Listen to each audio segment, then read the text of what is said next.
कहानी का नाम मुलियन अपनी मां को छुड़ाता है। नमस्कार दोस्तों, आज हम एक बेहद रोचक और मार्मिक कहानी सुनने वाले हैं जो चीन की प्राचीन पौराणिक कथाओं में से एक है। ये कहानी है मुलियन अपनी मां को छुड़ाता है। ये कहानी न केवल एक बेटे की मां के प्रति अटूट श्रद्धा और प्रेम की मिसाल है, बल्कि ये हमें कर्म, दया और आत्मा की मुक्ति के गहरे संदेश भी देती है। पात्र परिचय और पृष्ठभूमि। मुलियन एक भिक्षु था जिसने बौद्ध धर्म का रास्ता अपनाया था। वो बुद्ध के उपदेशों का गहरा अनुयायी था और तपस्या तथा ध्यान में लगा रहता था। उसकी मां एक सामान्य गृहिणी थी, लेकिन जीवन में उसने कई पाप किए थे जिनका फल उसे मृत्यु के बाद भुगतना पड़ा। मुलियन की ये मां भूखों के भूत के लोक में फंसी हुई थी, जिसे हम भूख भूत लोक अभी कहते हैं। ये स्थान ऐसे प्राणियों का होता है जो अपने पापों और वासनाओं के कारण पीड़ा में रहते हैं और जिन्हें भूख, प्यास और कष्ट की अनंत यातनाएं सहनी पड़ती हैं। अब सवाल उठता है, क्या श्रद्धा और भक्ति के बल से नरक की उन भीषण सीमाओं को पार किया जा सकता है? क्या कोई पुत्र अपने कर्मों से भरे हुए मां के दुख को मिटा सकता है? आइए इस कहानी के माध्यम से जानते हैं। कहानी की शुरुआत।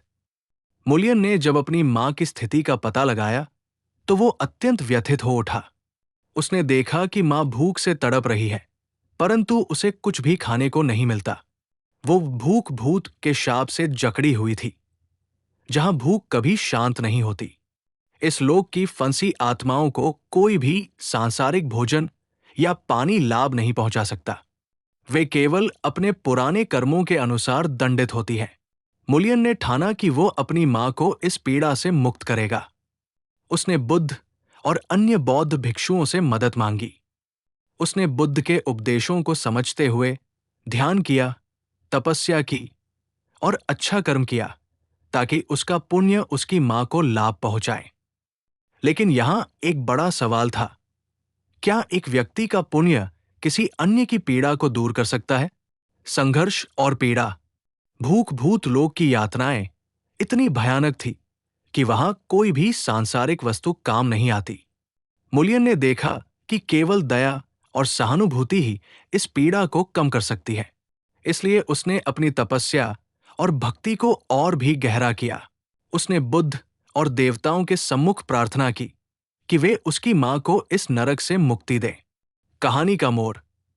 मुलियन ने अपने द्वारा अर्जित पुण्य को मां के साथ बांटना शुरू किया।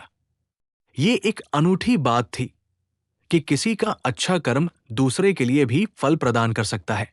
उसने अपने पुण्य को बांटकर मां की यातनाओं में कमी लाई।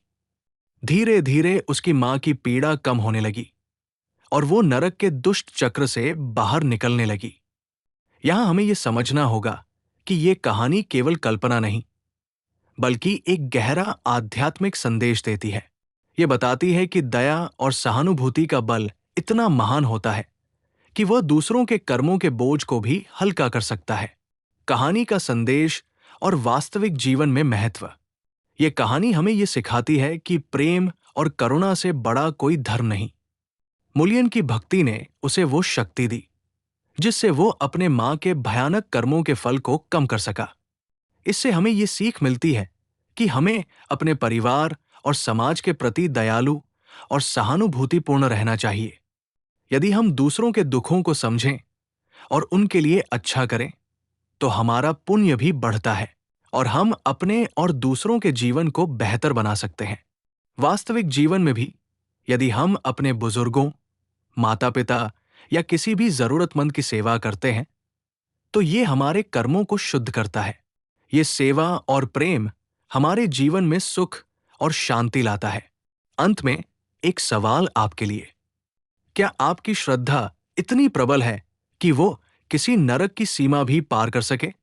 मुलियन की कहानी इस प्रश्न का उत्तर है। हाँ, करुणा और भक्ति से हम असंभव को भी संभव बना सकते हैं। दोस्तों, यही थी कहानी मुलियन अपनी मां को छुड़ाता है। आशा करता हूं कि ये कथा आपके दिल को छू गई होगी और जीवन में दया और प्रेम के महत्व को समझने में मदद करेगी। धन्यवाद।